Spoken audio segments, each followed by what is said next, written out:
you, Yvonne. We call this workshop back to order from a lunch break, and we will pick up with the airport with Mr. Lee Baker. Hi, Lee. Good afternoon. So my organizational chart, we've got myself, administrative assistant Brittany, our line tech supervisor Daniel, and then we have four positions. Excuse me. We have four positions under that. We've got one vacancy, and we also actually have two temporary positions that I didn't get on here. Okay. So one of them is currently being used, and he'll be done the 1st of February.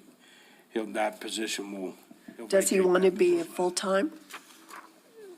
Oh, Well, I am going to work on trying to get these two temporary positions. I would like to have them turned into full-time positions. I talked to Judy a little bit about it, and so she's going to help me look at it. work on what I need to work on to bring that. Lee, what does ARFF stand for? That's Aircraft Rescue and Firefighting. Okay, so ARF. they're multitasking. Yes, sir. The line techs are They're trained in fire suppressant. on aircraft, yes, sir. Okay, thank you. So they're the fuelers, they're the maintenance guys, they park the airplanes, everything.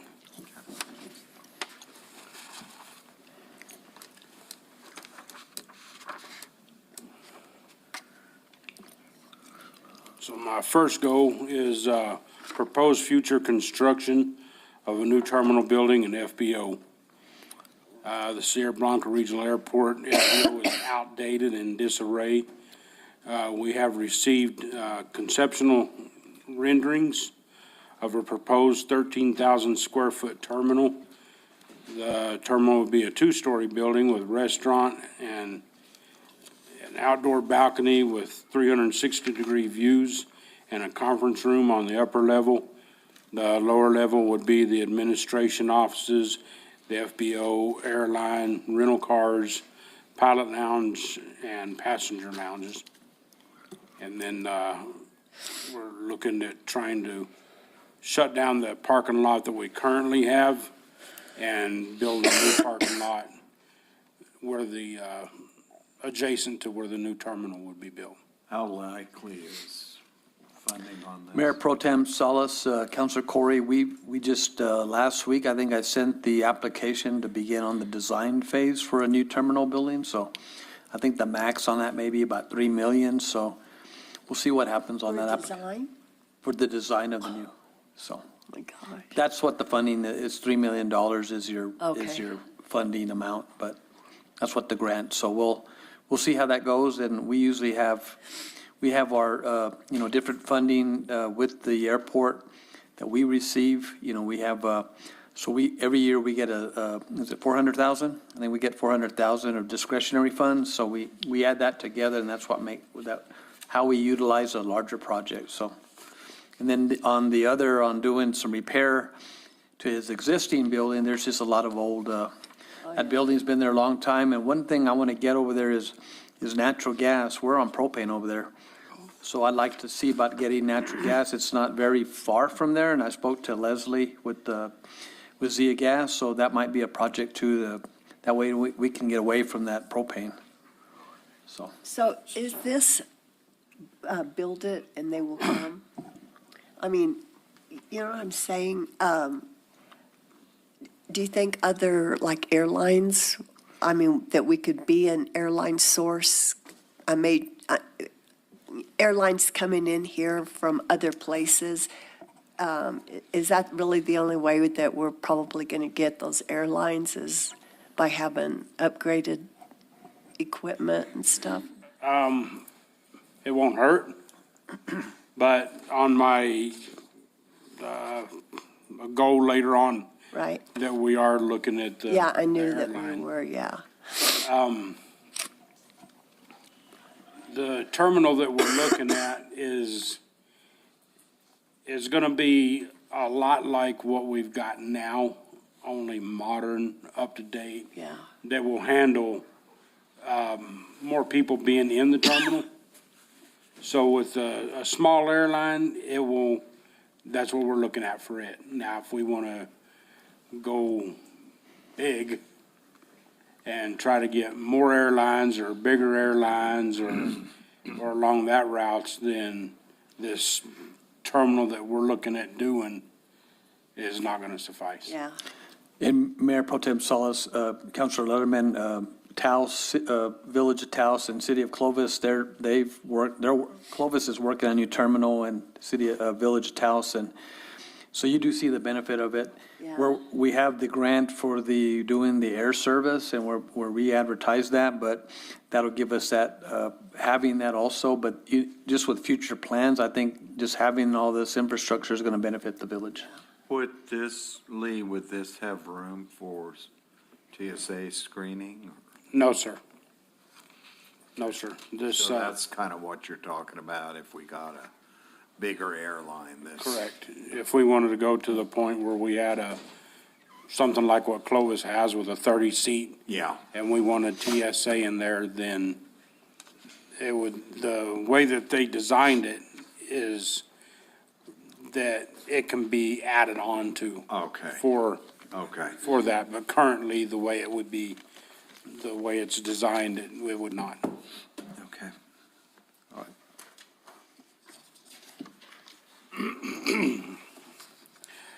Replacement program for all the airport apparatus and equipment. We need to replace our HARF trucks and snow removal equipment. We are a ARF Index A airport. Rescue One is a Ford F-550. It is our Index A ARF truck, and it is a 2006 model and needs replacement. A lot of airports got that same truck back in the day, and the useful life, according to the FAA, is not up on it yet, but it wasn't a real good truck What's the price as far as tag? the mechanics on it. That I haven't got into yet. Chief Hall sent me a guy's information that they ordered some new trucks through. So I need to get a hold of him and see what we're looking at on a price for an Index A truck. And Mayor Pro Tem Salas, councilors, that's one thing with vehicles, we can always work with state aviation. They've helped us on many grants, and it's a 100% state grant, so we'll continue to seek funding and work on that too, so. And FAA as well Yep. on ARF trucks. Okay. Rescue 2 is an Index B truck. It's an older truck, a 98 model, but it can be refurbished there. It just needs some things done to it to bring it up to date and get it going. And we don't have to have that truck, but we've got it, so since we are an Index A airport, the FAA will not fund an Index B truck. So if we can get Sid and Martin out here and get that truck refurbished and get the things replaced that need to be replaced, it's a good backup to have. So if we do get an airline in here, we have to have ARF coverage. And from anytime they're on the ground. From the time they land, after they take off, we have to have ARF coverage. And since we're an Index A airport, if our Index A truck is down, maintenance or whatever the case may be, our Index B truck would suffice for being a backup to cover for that other truck. So it's good to have it just as a backup. Right.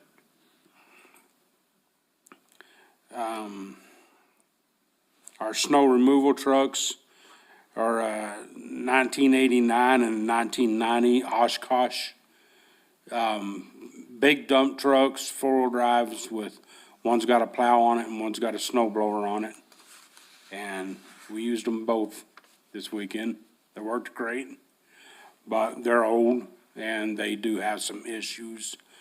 A lot of things are hydraulics and stuff like that that we can replace hydraulic lines, but they're getting to the point now, they're old enough that it's kind of like a money pit. We're gonna start just putting Band-Aids on them to try to keep them. Did you close this weekend? Yeah. We did close on Saturday night until about 5 o'clock Sunday. And what prompted? So we have to do what we call NOTAMs. It's a notice to airmen. Okay, And when we go out and evaluate the runways, if it was just ice, then you give the runway a evaluation point. And then once the snow hit the ice and it got to a quarter inch, well, then that opted what they call a zero value. So putting that NOTAM in, the NOTAM is what closed the runway. do you have de-icing equipment? No, sir, we don't de-ice. We have our snow plows and, like I say, Sunday morning, we got out Aircraft, there You and don't have de-icing? for aircraft, no, sir, we don't. We, if they will fit in our, FBO hangar, then we can put them in the FBO hangar, it's heated, and they can thaw out and. Yeah. Who makes the call? Did you make the call to close? Putting the NOTAM in is what made the call, because when we go out and we do the runway So inspection and we anybody can put do that? Any one of your employees can do that? anyone that is on NOTAM manager, there's only 4 of us out there that can Oh, okay. create a NOTAM. But you made the, I made the Made the call. final They called decision me on it, yes. Before they put in the final NOTAM. Yeah. And told me, What this the is deal what, was. this is what it's gonna do. And that's when I told them to, excuse me, Close it we up. have to do it. Yeah. I mean, like I say, we don't have a way to, there's really nothing we could do until it quit snowing and we went out there and got the snow off of it. Once we got the snow off Sunday afternoon, it pretty much melted and the sun came out enough to dry it up, Yeah. so. So Lee, you've got a number of vehicles on here. Is there a priority? I'm gonna say the priority would be the ARF Index A truck would be my priority. And then, and the other trucks, they're, early 2000s, the F-250 and F-350, those both have snow plow attachments on them. The F-250, I believe it was, no, the F-350 has been down. The module got fried on it and it had some issues and it's been down it was down all last year. Luckily, we didn't need it. And then we finally was able to get it in the shop this year and get it, working, but they are old. So I think what would help us is if you prioritize these and then put a number to them. Okay. I will work on that.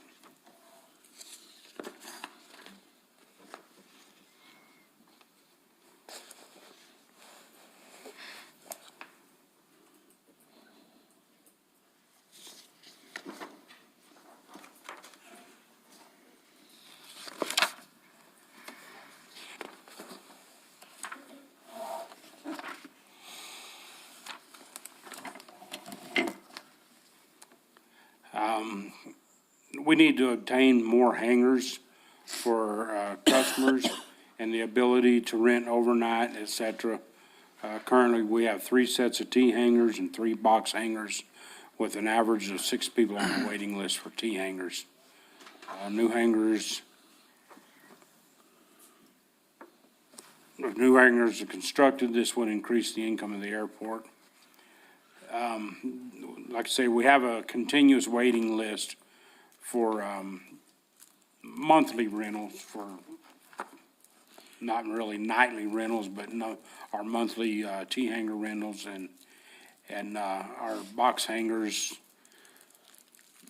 The biggest one we have is our FBO hangar, and we have airplanes that come in that will not fit. They're either too tall or too big of a wingspan. Most of them are too tall to fit in there, and we lose a lot of revenue when they'll bring somebody in, drop them off, and they'll go park that plane in Roswell or wherever they can get that plane out of the weather. How much is a hangar? To build one, Well, you're saying that we need additional hangars, but there's no price on it. no, there's not. I think they talked to us a little bit when we did the conceptual, but I don't remember. Do you Yeah, we could remember get what that they price said? too, and, I mean, it's gonna range, I mean, they're large buildings, the concrete alone's gonna be over 100,000, so, Yeah, I was Easily. just wondering yeah. You know, how we fit years it in our ago, budget. we had private individuals that wanted to build them and then sublease them out.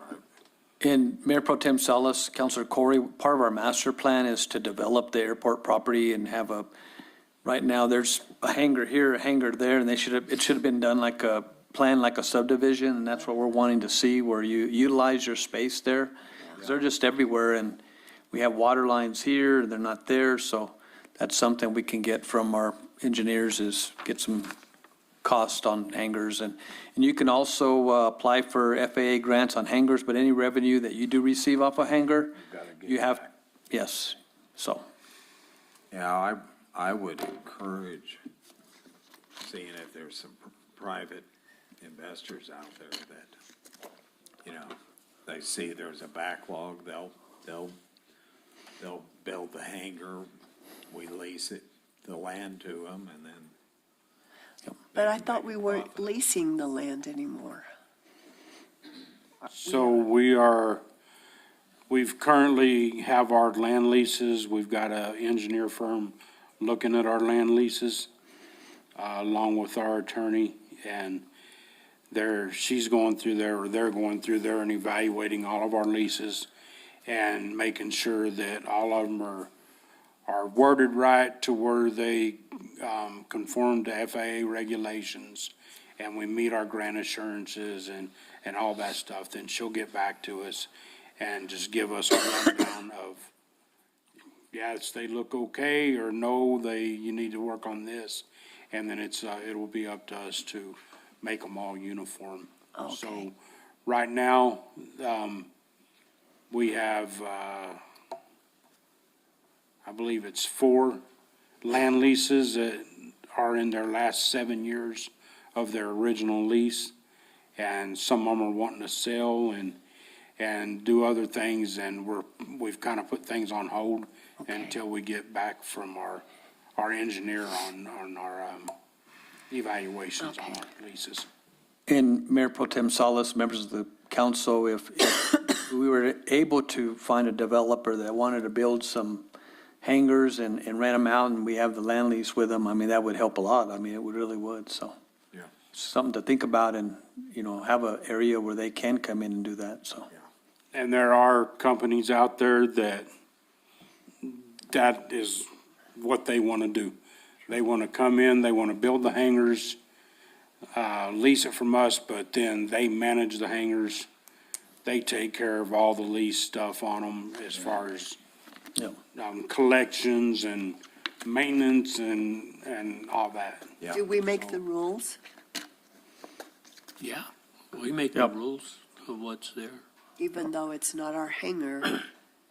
It's They- all in the Our lease land, agreement. yeah, It's- okay. They're kind of renting the land so Just they like can the- build. I'm just, what I'm saying is we've had a little bit of trouble with people Right. doing pretty much whatever they wanted to do, That's been, ongoing deal, yeah, for many, many years. okay? Yep. Okay. Since it was built is Oh, what yeah. I could remember. Absolutely, So- some of those are way, yeah. those Because do we have airplanes in the hangars? No RVs, no couches and furniture for their summer changing or? Sure. Well, I do, but We, that's yeah, that's we the- do still have a few out there that have their RVs in there and motorcycles and cars, and a lot of those are in the private hangars, Right, but they still have to follow our Rules. rules and regulations because it is still federally obligated property. right, It's still village property, so even though it's their hangar, they're leasing from us, so they have to follow the same grant assurances that we do. But they're not. No, Okay, so that's a work in progress. good. So on the hangars, I will, try to find out and see kind of what it costs to build a set of T hangars or box hangars. We're looking at about at least 30,000 square foot hangars. And those would be, one of those would be enough to house, I don't know if y'all know how big a G7 Gulfstream is, but it's about the size of an American Airlines, American Express. Uh-huh, It's about that size. okay. And the two hangars there would be able to house two of those. Oh, nice, okay. So we'll be pursuing grant funding for that and see where we can go with Okay. that. And like Ron was saying, with our master plan and trying to, set up our hangar area or the airport period as, more like a subdivision than what it is right now, where hangars are just built. We Willy-nilly. got one sitting in the middle of the ramp Oh, that should have never been put there, but it was. So we gotta work around that.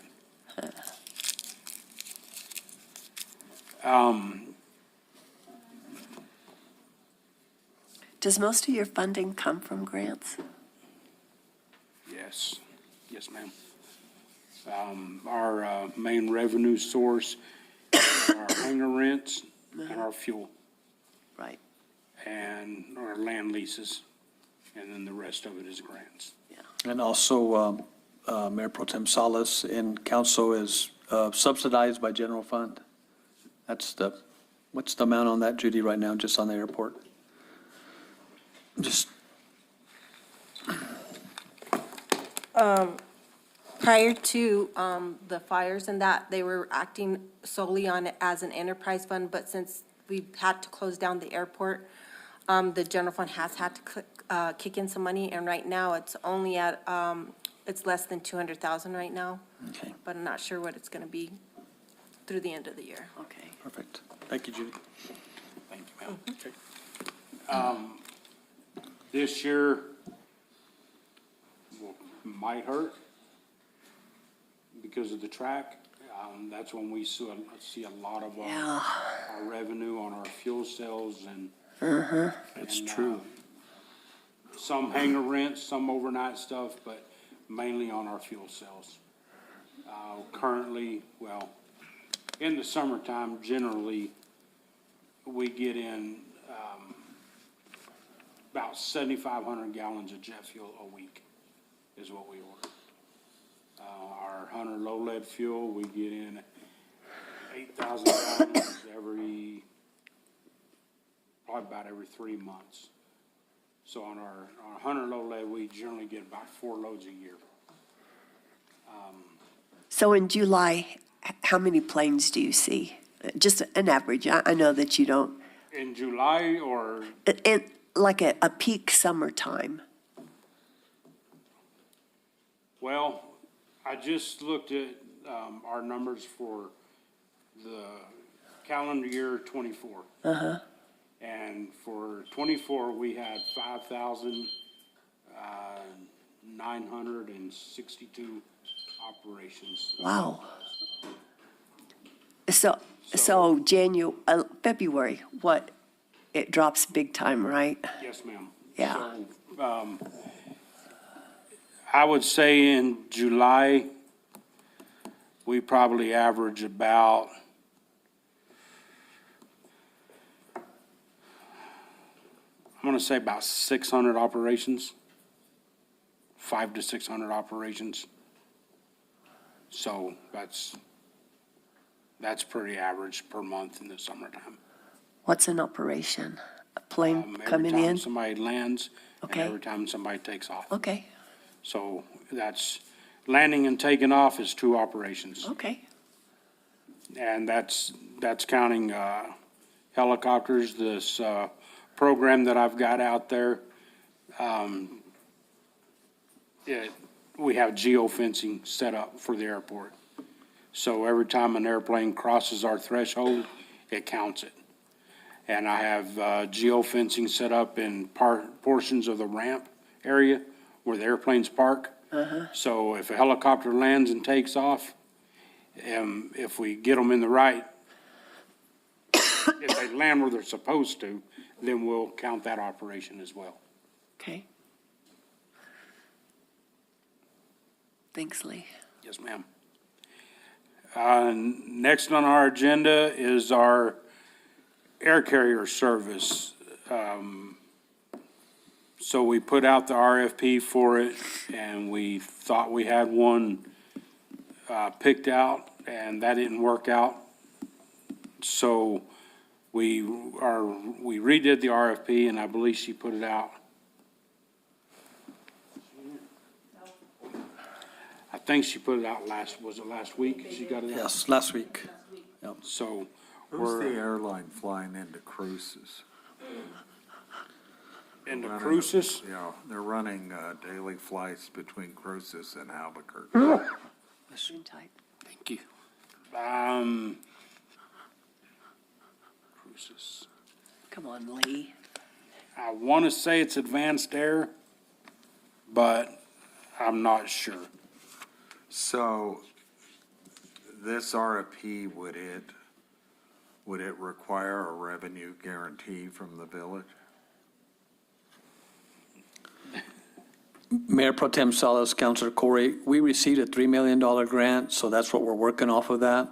So it's for 3 years, and And that can be applied to a revenue guarantee? yes, we're asking for them to provide us a fee of what it's going to take per flight, and that's where we're negotiating, and that's where we re-advertised the RFP for that reason, is we want a fee. We're working with state aviation and just with other resources to have a guaranteed dollar amount per each flight. We had one that's way up here and we want it right here, so that's where the negotiation takes place, and they wouldn't work, so we just decided to reject it. And the other thing, I think if we get really serious with this, we need to reach out to some other partners. The tribe, they would benefit greatly from. The flights. county, you bet. The county.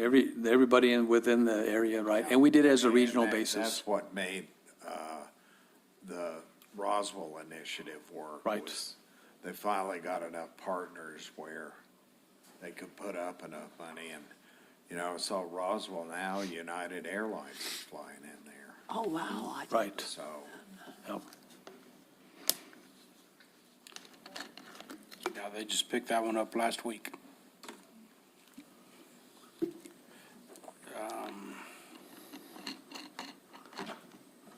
So whenever we applied for the race grant, we did have to do a population. We had to have a population in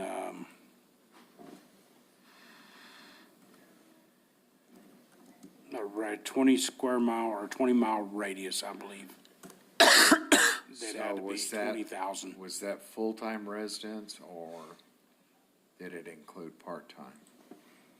It didn't say, so we just went out Included 20 everybody. miles that, Okay. I mean, it more than beat what the requirement was.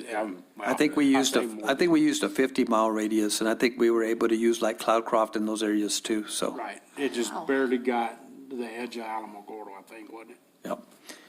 And on your question, it's advanced air that flies from Las Cruces to, Advanced. I Googled it, but let's see if that's what it came up with. So Yeah, That's what we had discussions with. I know, when I sold the bank, the buyer, their people were using that airline daily Right. and very happy with it. Oil. So, and we're trying to keep the flights lower, and that's where we need to get at a certain, we know what we want to pay per flight, and we want it, that way we can keep the tickets lower, so, and reasonable. You don't want me to go into what all that was? Okay. The next thing we got up is our fuel farm. So it was built there when the airport was built. And since then, the New Mexico Environmental Department has changed their rules and their regulations. So the current fuel farm there's no load racks for the trucks to park on when they're loading or unloading. So if they develop a leak, it just goes out on the ground. Oh, The pump systems that are connected to the tanks to load our fuel trucks or offload a transport truck, if they develop a leak, then it goes out on the ground. There's no containment under any of it.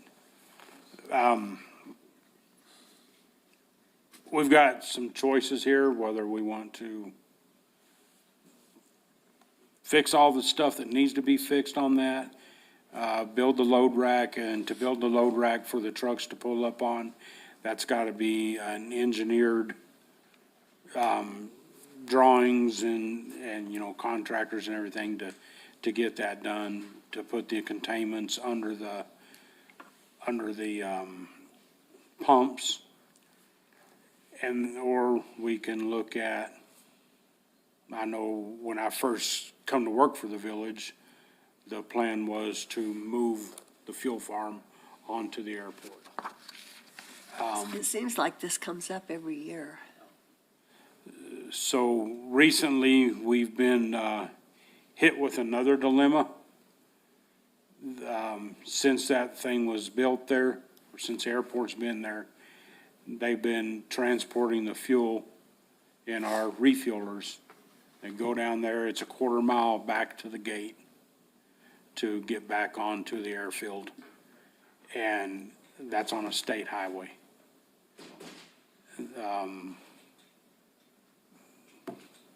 None of our people have ever had CDLs or any of that. And here lately, that's come to light.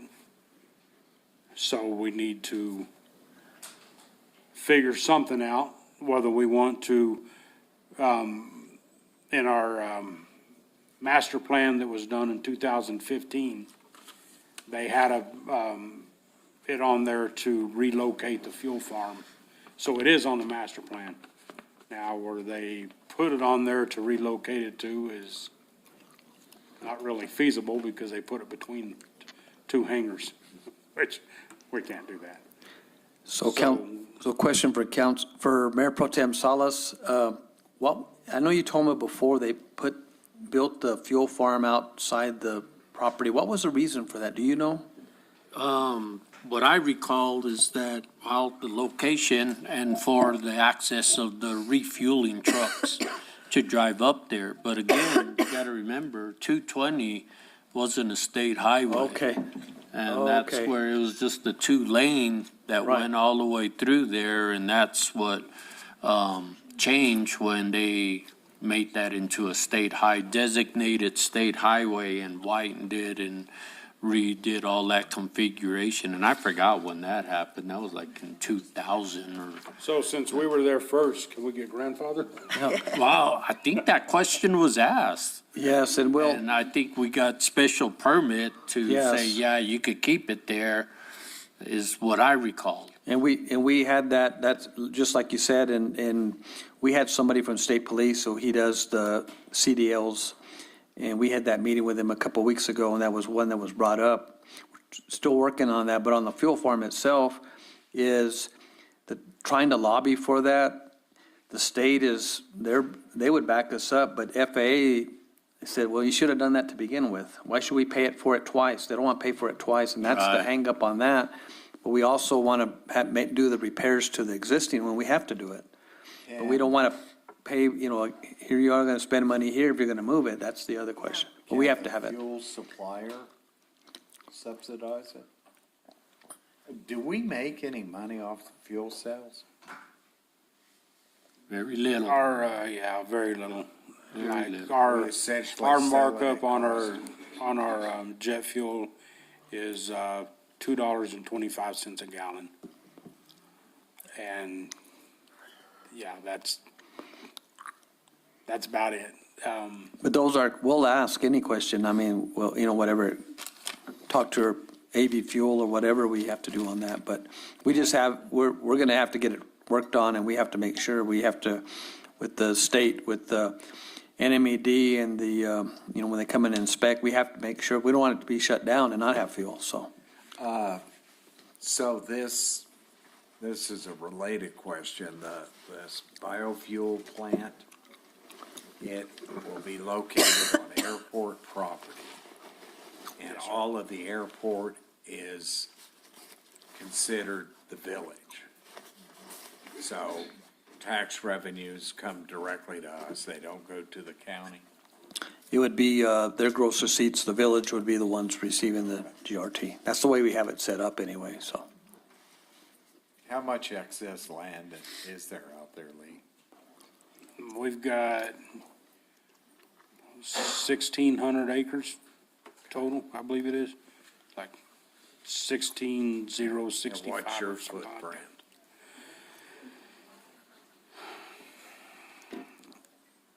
that. We figured that up one day inside the fence. I don't recall off the top of my head what the actual perimeter fence Yeah. is. I don't recall it. So on the fuel farm, we gotta make the decision whether we wanna put the money into it where it's at right now. But if we're going to move it in the future, then like Ron was saying, the FAA and the state, they're not gonna pay for it twice. Right. It's just like the perimeter fence, for instance. The FAA paid for that perimeter fence, and they won't touch it again for 20 years. So if there's anything needs to be done to it, needs to be moved or whatever, it's on us. The fuel farm, same way. If we could get the FAA to help fund it, which the FAA grants work from the center line of the runway out. And that's the center line of the Part 139 runway, which is runway 624. And they go from there out. So the further out you get from the runway, the less your chances are of getting funding. So our best funding opportunity for anything to do with the fuel farm would be the state. And the state we're having to have some work done right now. I've got a company out there today working on our unleaded pump. And the lines going from the tanks out to the pump. And the state did get us a grant to help us with the repairs that needed to be done to that. But the rest of the stuff is, to build a whole new fuel farm, we're looking at about 1.5 million. The repairs Do you remember what the cost was? I know it's been a while since we, Was about, the first, was it like 58,000? that's what So this we're, is going on. yes. That's what's going on right now is that 58,000. Yep. I mean, for the load rack and stuff like that. Do you remember what that was? I can't- It seemed like it was and we've been very somewhere fortunate. in the neighborhood, more than $100,000. And we've been asking Jane with State Aviation, and she funded the 58, and if we have any other repairs that we need to do on the mean, during this, while we try to see about a new fuel farm, she's been willing to pay for it, so. The funding's there Good. for it, so. Well, I think, again, what would help us, Lee, is if you gave us an idea of how you want to prioritize all of these things. You know, your vehicles, the fuel farm, Yes, sir. you know, what you want us to do. Because, as you know, we can't do it all. I'll work on it. The last thing we have on here is our 624 lighting and electrical vault upgrade. It has already been designed, it has already gone to, our engineers already have the engineering done on it. We've got the grants. So right now, we're just waiting, probably be May timeframe, for them to get all the equipment in. The regulators that are required to operate the lights on the runway are about a 6-month, lead time on those. So until we get those, we really can't do anything else until we get those regulators. So they will, work on just doing all that. And last time I talked to our engineers about it, they said it was probably gonna be mid-May before we can, start moving forward on that project.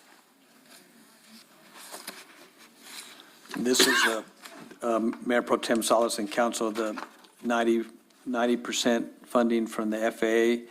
The state is their 5%, and then they're paying 90% of our 5%, is that correct?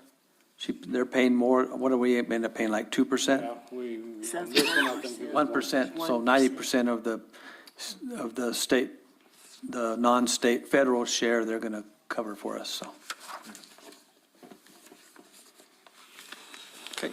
Well, any other questions No, for Mr. Lee? Thanks, Lee. Thank you very much. Thank you. Thank you, Lee. Just make those changes and get that information and Okay. to Ms. Gina and Next up is Mr. Dick Cook with Forestry.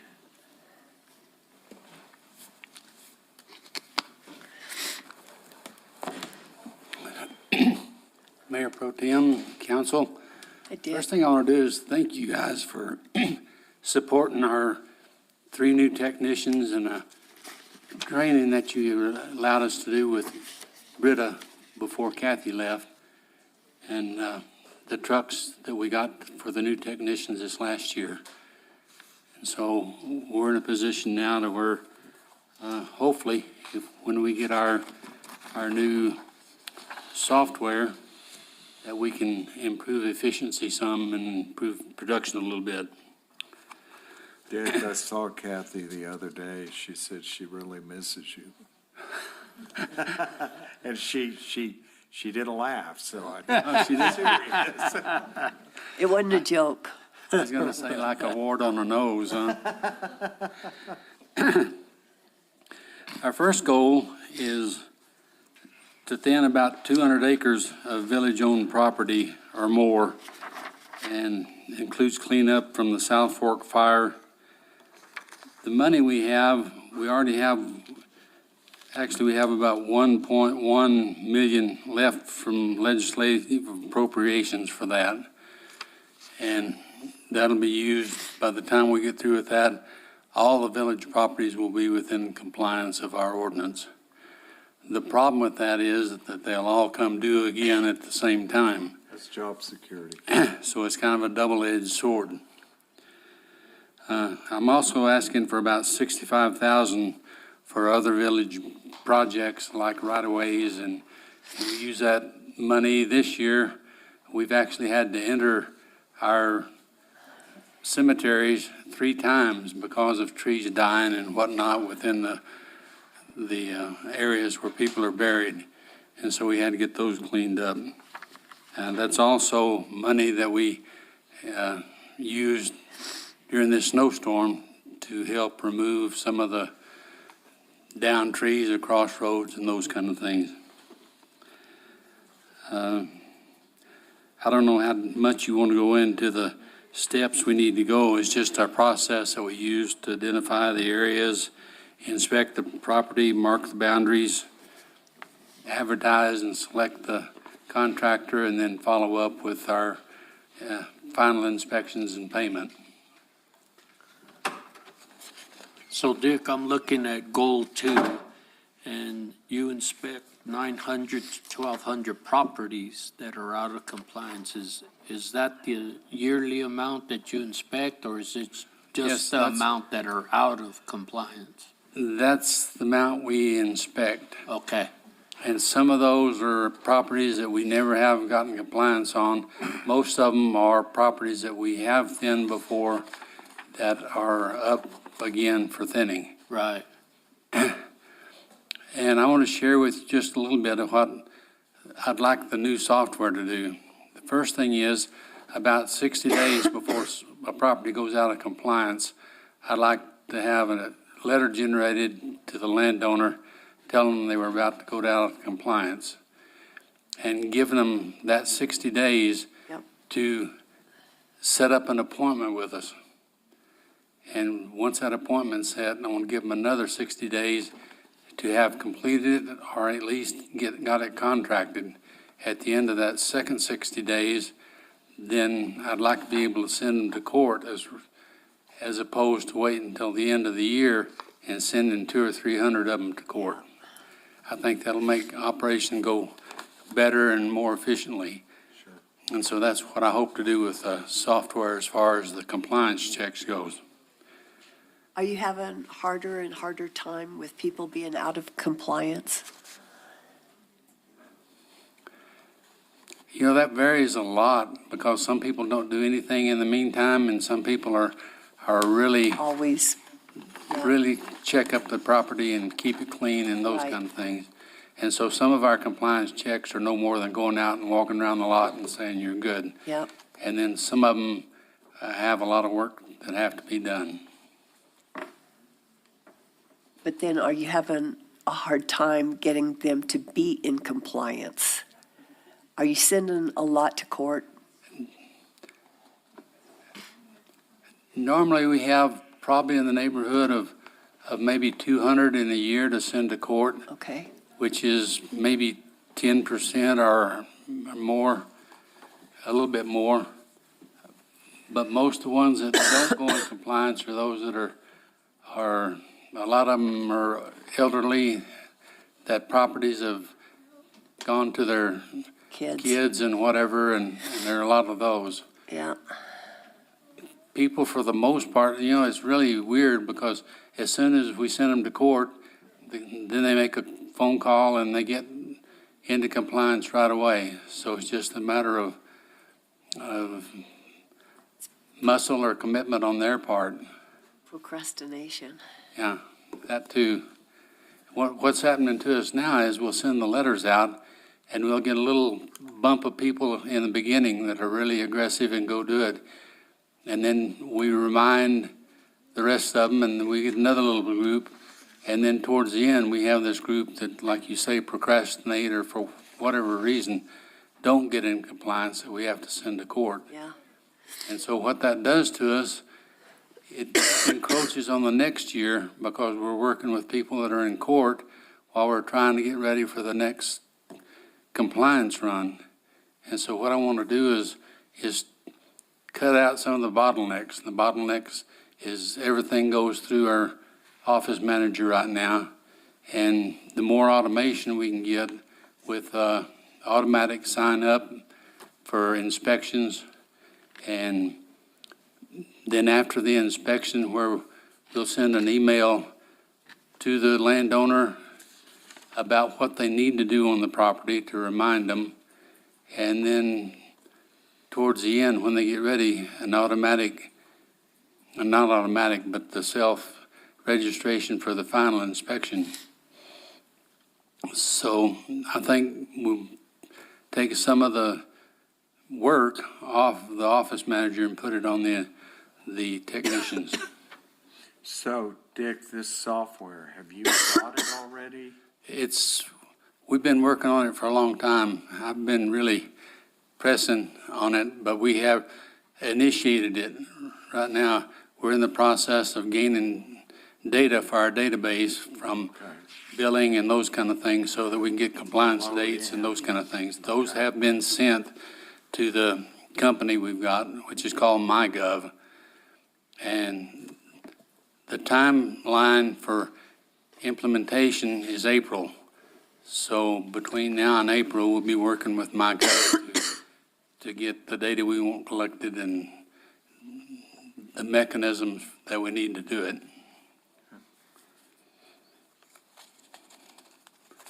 Any other questions on that one? One more thing is that we've been talking about going to less than a 10-year rotation.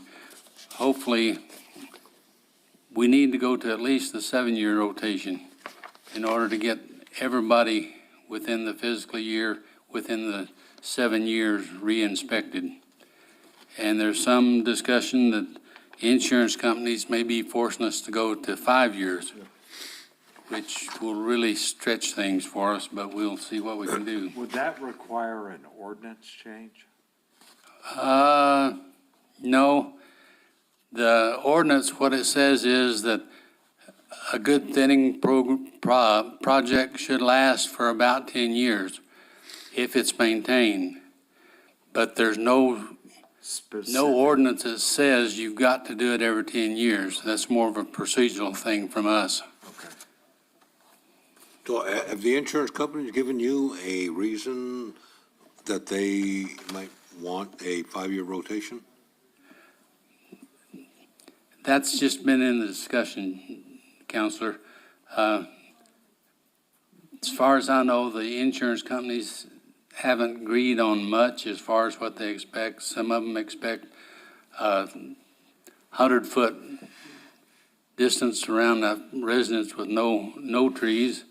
And then some of them are pretty realistic where they're looking at the first 5 feet for pretty well vegetative free. And then the further you go out, the more you can leave.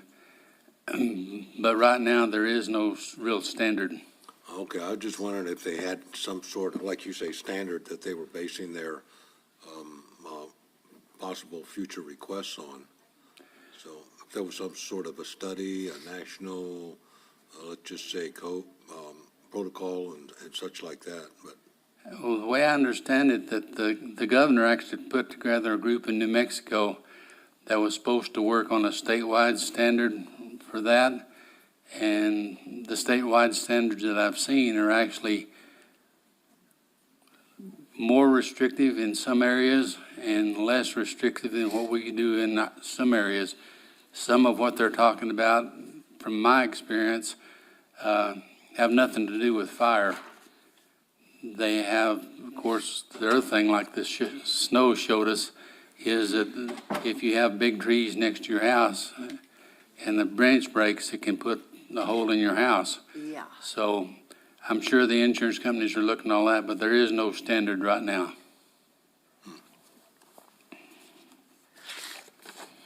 I recall when the department started, it was a 5-year cycle. Yeah. Well, and that- Actually, it was a something 2-year else. cycle in the beginning, A 2-year? and they couldn't do that, so they went to a 5-year. And then after I got there, we couldn't do that either. And so I looked at the statistics as far as growth of plants and those kind of things. In 10 years, if a seed hits the ground, a pine tree will make about a 10-foot tree. And so Not in my that's, neighborhood. well, not on some I'm of still the, waiting on that seat. It was 20 years ago and it's only 5 feet tall. There you go.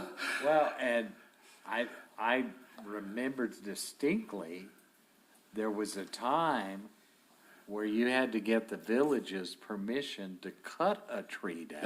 that was before my time. Yeah, that was a long That was time ago. Deichel, and he wanted to see everything. Yeah. I just told him, you just want to cruise the neighborhood, that's all. Who was it? Deichel.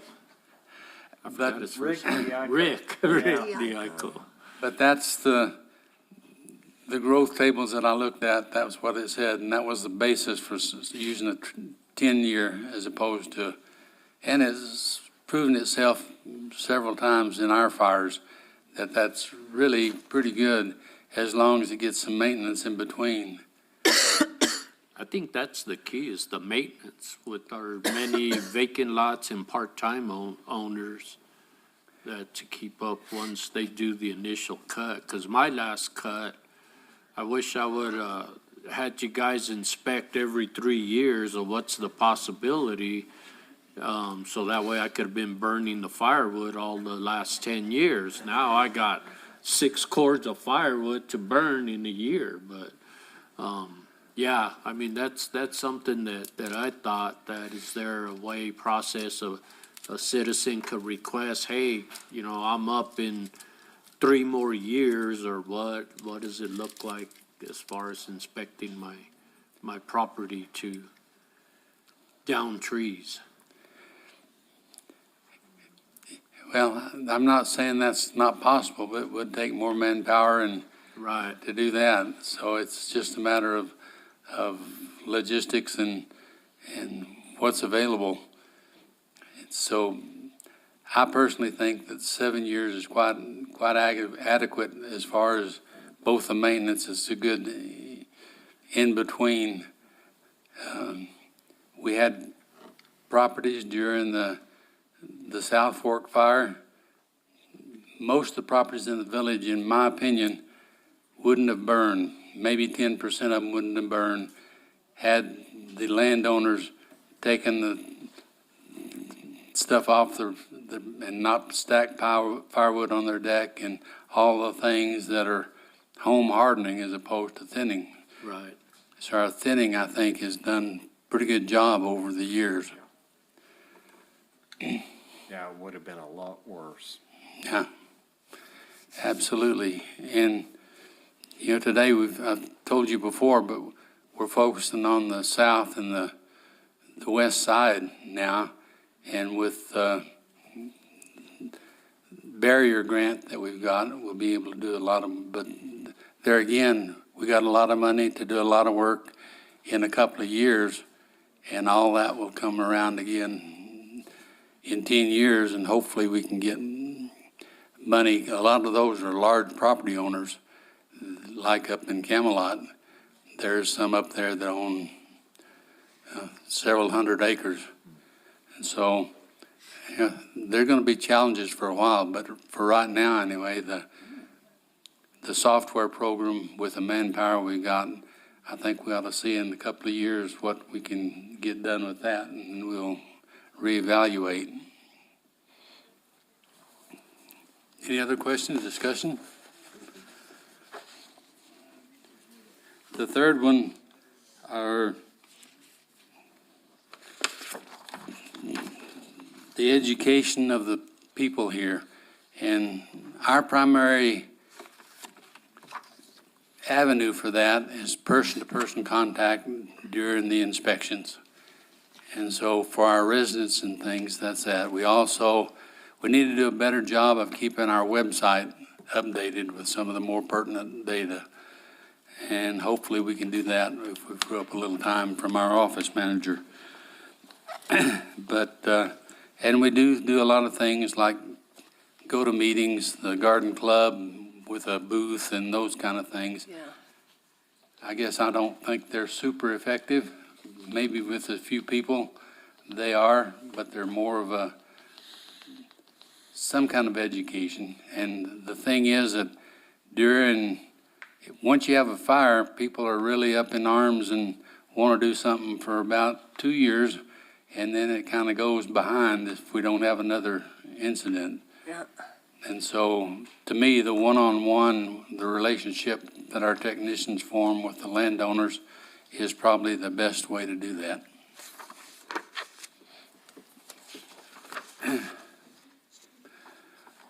Our fourth one is hazard trees, and these are trees that die for whatever reason or whatever that are next to power lines, or these are on village property that are next to power lines or next to residences and things. When the tree dies, then we have to take care of them. This is the money we used for, after the ice storm, by the radio station Oh, my gosh. to take down there was a big elm tree that was overhanging branches, and we got to it and got it It's naked. mitigated it. It's not down. There's still a bunch of the trees still there. Are you going to take down the whole tree? We could, we didn't. There's still some branches, so it'll come back and grow some more if we wanted to. We just mitigated the danger right now. If we want to take it down, we'll go ahead and take it down. I prefer to take them down. All elm trees, that's what I'm getting at, because that's the ones that cause the most damage. Oh, it's naked. And one of the things I've been thinking about, since we got a pretty good bunch of money now from the state, is actually going down Paradise Canyon and everything Exactly. overhanging, get rid of it. I would Probably one say of the best things any we elm do. tree, get rid of it. That's- And also spend a pretty good chunk of that $1 million. But I think that's one of the things we'll try to do within the next couple of fiscal years is, There were some on Meacham, too. Yeah, I Touching saw the that were, sidewalk. Yeah, coming over the concrete. well, the ice storm hanging on and then 10 inches of snow on top. Yep. It'll be a long time before we get it cleaned up. Yep.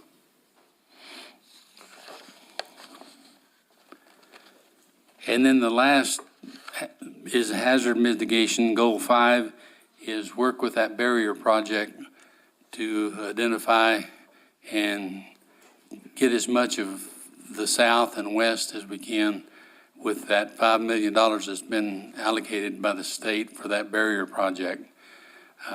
This is really the kind of money we need that actually helps the landowner put their property into compliance. But there again, But in this for the forest? I beg Is pardon? is this for landowners? Yes, It's not, I thought it was, in my mind, I picture a ring around, cutting down trees around Reynosa. Reynosa Downs, Reynosa. So this, the 5 million is for landowners, yes, it's a cost share. okay? It's no cost to the landowner for thinning their property.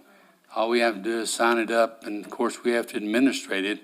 We actually go out and look at the property, flag the boundary, and write a prescription for that property that'll bring it into compliance. And it can be anywhere within the village. No. The place it can be is around the south and west perimeter. Okay, There's a line that actually goes down Sudworth and Highway 70. okay, Anything west of Highway 70 and north of Sudworth to Carrizo Canyon. okay. There's a lot of acreage in that area, so there's lots of opportunity. Okay. And I understand that there is legislation for this year for another 3 million that would be the same for anybody in the county. But that depends on what the state legislature does. Okay. Anyway, we don't need any equipment, any new people right now, so. Judy loves you, Dick. Any other questions? Thanks a lot. Oh, Dick, do you get any administrative fee off of that grant for administering all of the legwork and office hours? I'm sorry, Joe, I have trouble with Do you get any of an administrative fee for doing the administration, the financials, and also the legwork For No, what? off the grant? But I didn't think so. no. Just thought I'd ask anyway. Thank you Thanks for a your lot, Dick. attention, and thank you for Thank your you. support. Thanks, Dick. Thank you very much, Dick. Next up is Water resources. Water Resource, Jacqueline and Levi.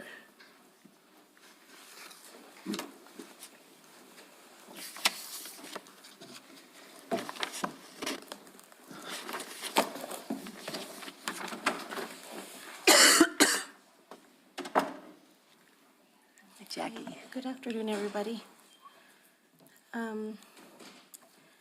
We're starting with the, what is this called? The organization chart, sorry. No, that's fine. So for the water director position, that is vacant at this moment. And for Just the, right there. So, I notice Terry and Jackie and Isaac.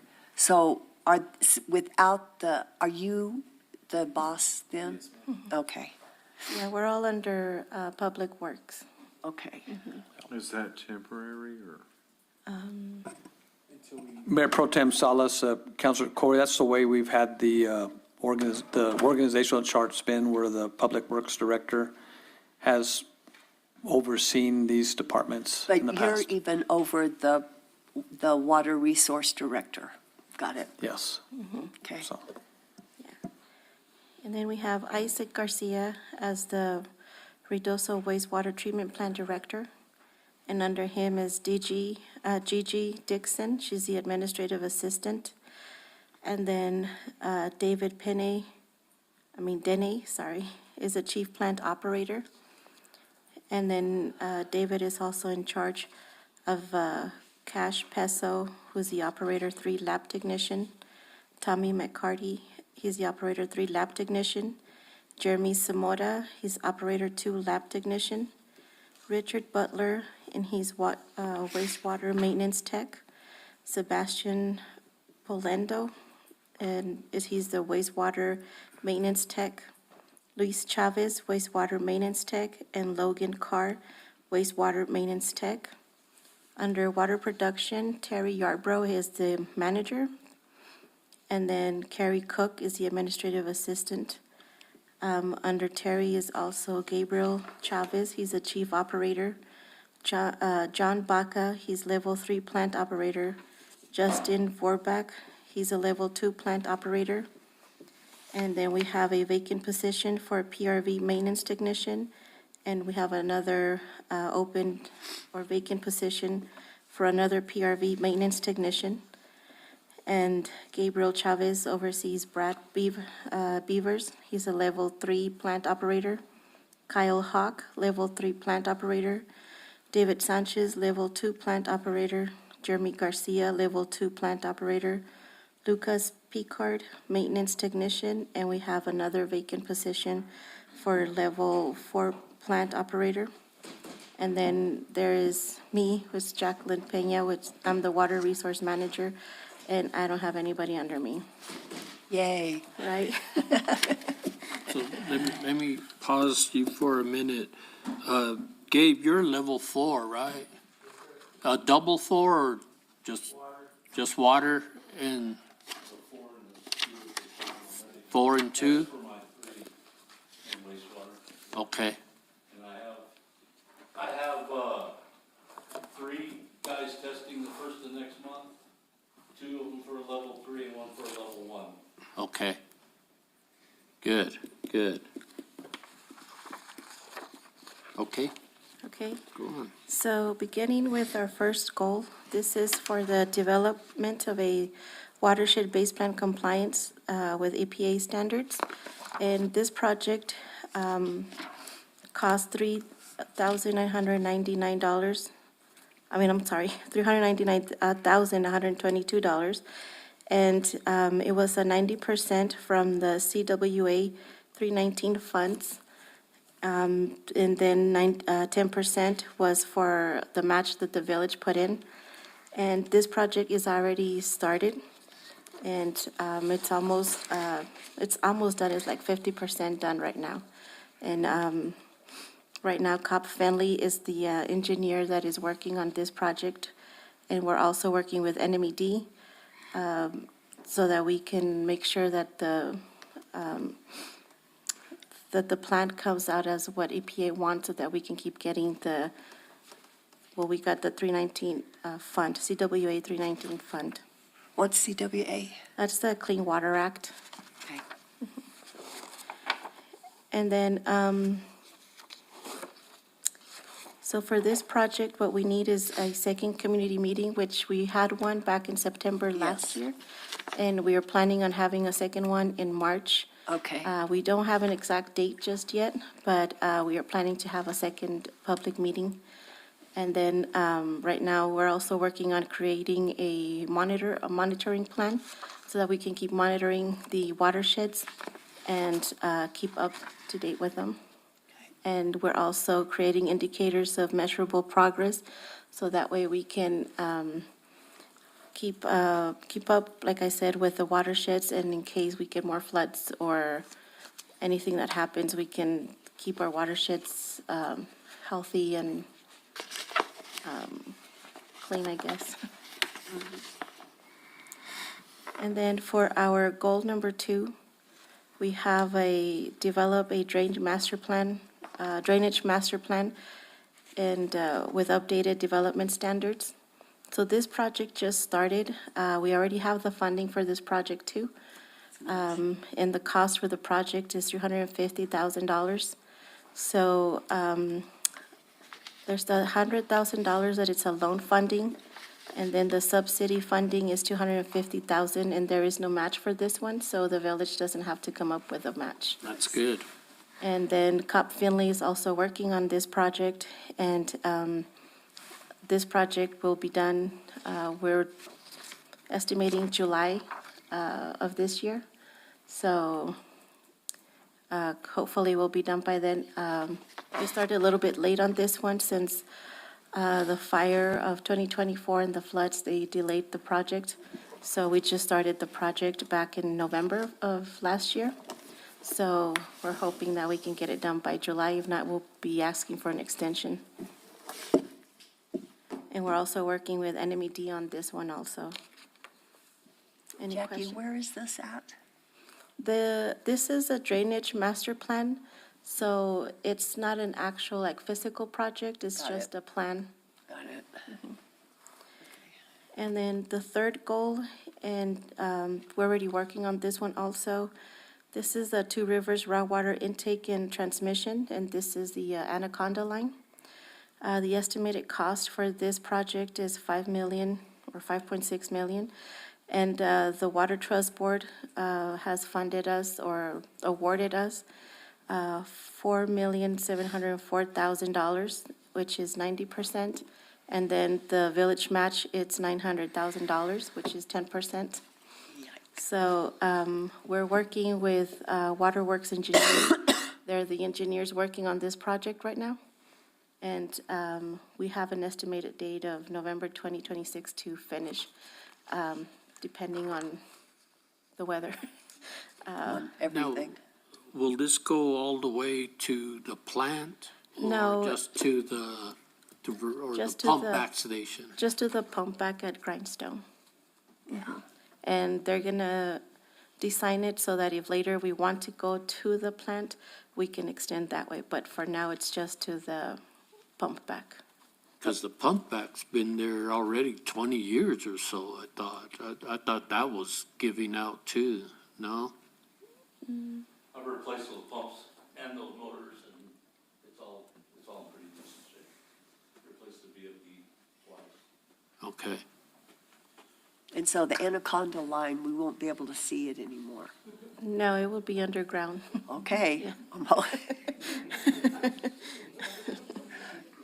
holding you to it. Yeah. Yeah, I'll make sure it's underground. So everything, you won't be able to see, not even at the Two Rivers. We're also putting the pump underground Yes, to I saw protect it that, from yeah. flooding. So the only thing that you will be able to see next to the bathrooms is the electrical panel. And on the side towards the river, there's going to be some structures just to protect it from debris coming down in case of a flood. Yeah. Now, this is all gonna be all new line, right? And Yes, sir. y'all are gonna keep the old line and store it somewhere and utilize it? No, the pipe that is there right now will be removed by the contractor Oh. and disposed of. Oh, okay. I thought before, I'd heard that it might be saved by the village and used later, but okay, I stand corrected. Yeah, no, you don't need it. Mayor Pro Tem Salas, Councilor Eby, there it is damaged in quite a few different areas where people have run over it, and we haven't looked at that option, but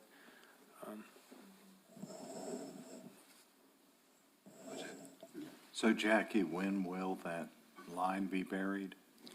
So right now, we don't get our funding until February. So we just went out we had a pre-bid last week, or 2 weeks ago, right? 2 weeks. Yeah, 2 weeks ago, we had a pre-bid. And then, so right now, we're estimating maybe March or April, but we're not, Which means October, November. yeah, You know that, Levi. yeah. Any more questions on this one?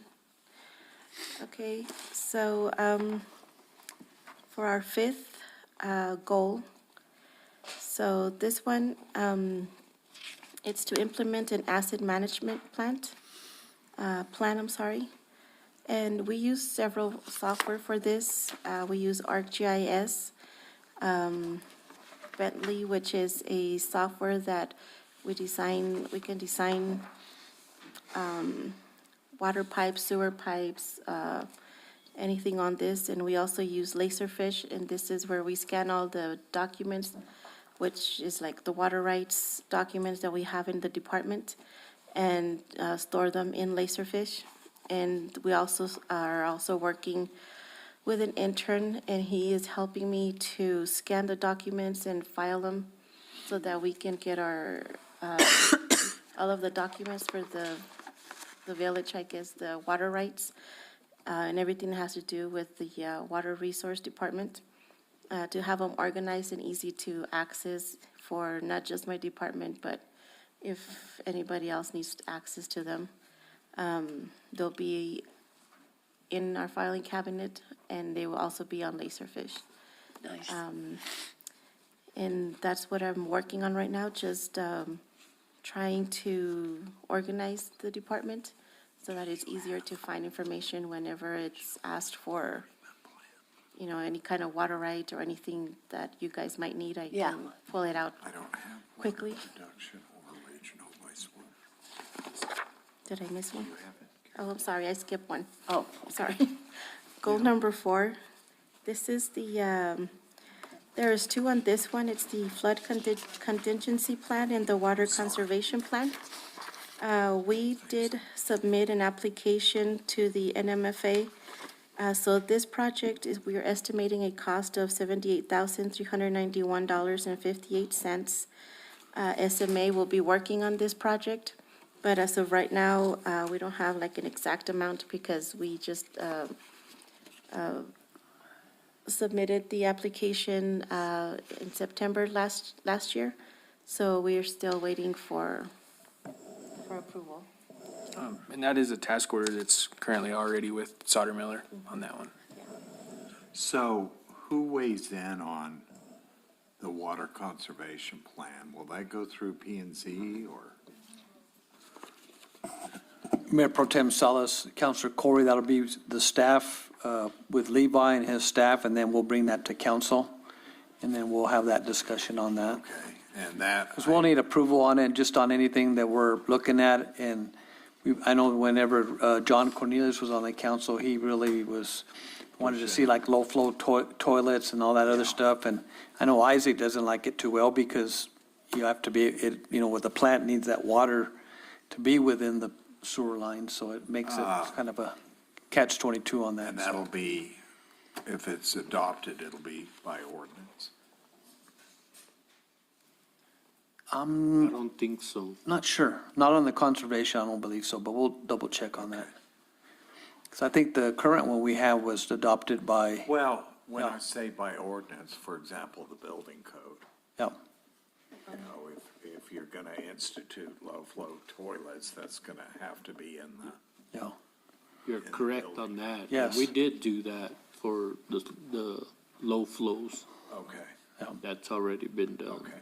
And it also have the trigger points too of when we get from level, say, level 1 down to level 5. Right now, we're still on emergency level because we're using, that was, we had to be under that for the Anaconda line for the pump back station and that, being able to use that water. That was when Scott Verheims was the state engineer, so.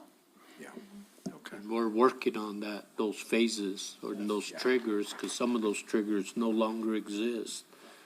So, Yeah, and once we get these plans done, we will update them every 5 years or as needed. So that way we can have current plans and we don't have to go back so, like have expired plans. So we're trying to keep up with everything so that we can have Everything. updated information. also with all the changes in rules and regulations and everything, so. Yeah. Okay. It just seems so ridiculous. And I know we have to have a plan, but we have to have a plan instead of saying, okay, let's change out all the toilets, let's change out all the light bulbs. I don't know, it just seems strange. Mayor Pro Tem Salas, Counselor Letterman, it does really help us when we're going to get funding. They see that we have our plans and I then know. they buy into it. Yeah, I mean, it's part of the process. A lot of times it's on a rubric, it's a ranking category. If you have a plan, then they give you a couple extra points for. I love it. And Okay. that's all I have. Thanks, Jackie. Any other Appreciate it. questions? Good job, Jackie. Yeah. Thank you. Thanks, Eli. Got Mr. Taylor. Next, Couple minutes to. sure, let's do a 10-minute break. Sorry, Terry. We'll reconvene at 2:16.